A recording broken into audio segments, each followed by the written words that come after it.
Hello everyone, happy Diwali. তো আজকে দিওয়ালির দিনে একটা ছোট লক্ষ্মী পুজো করি আমি। তো সবাইকে একটু দেখাচ্ছি।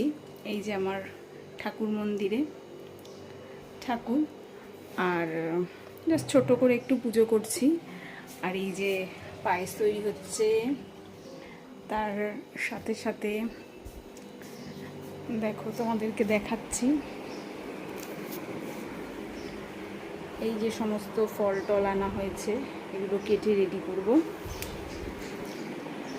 আর এই যে একটা ছোট্ট তোরণ সাজিয়েছি ঘর।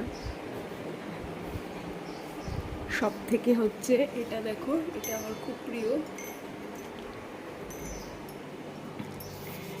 তো এগুলো সব সুন্দর রেডি করে তারপরে একটু পুজো করব ছোট করে। তো সবার দিওয়ালি খুব ভালো যাক। Happy Diwali once again. By.